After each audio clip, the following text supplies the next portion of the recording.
far on my channel, we've talked about fighters, bombers of all kinds of eras. We've done World War II, Vietnam, we've done the GWAT era, we've done stealth fighters, strike fighters.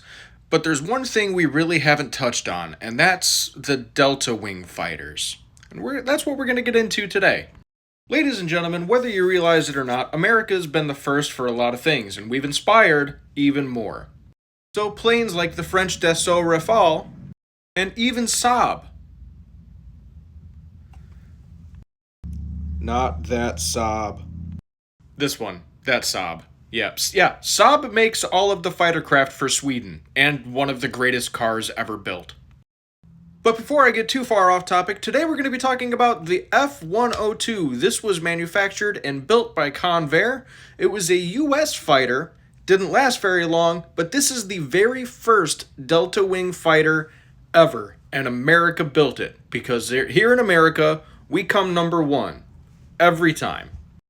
I'm sure there's probably a dirty joke in there somewhere, but this is a family-friendly educational channel. Now, not only is it the first Delta Wing fighter, it's also the first aircraft with an internal weapons bay. Now, I know what you're about to say. We've had planes with bomb bays before. That's internal. That's kind of the same thing. Well, no, it's not. They're not interchangeable. So bomb bays are volumetrically empty space to fit free-falling bombs. That is what a bomb bay is. A weapons bay is a hard point within the fuselage of the aircraft or within the wings, depending on how big the wings are. This was the first aircraft to ever do it, because America.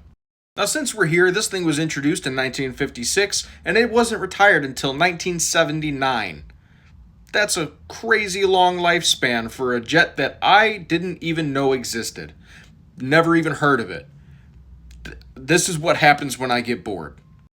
Now, there was about 1,000 of these built, and like I said, it did have an internal weapons bay. What would they use in the internal weapons bay? Well, they would use the AIM-4 Falcon. There was two different kinds. There was an infrared heat-seeking version, and then there was a radar version. That one had a different homing head. It was the GAR TAC-1 radar-guided homing head.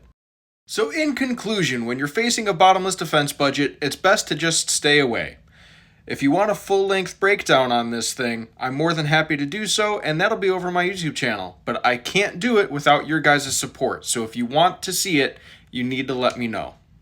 And that's your brief history for today. If you like what I do, or if you learned something, feel free to support the channel, and hit the follow button, maybe drop a like, send this to your friends, or just comment if there's something you want to learn more about. I'm more than happy to do it.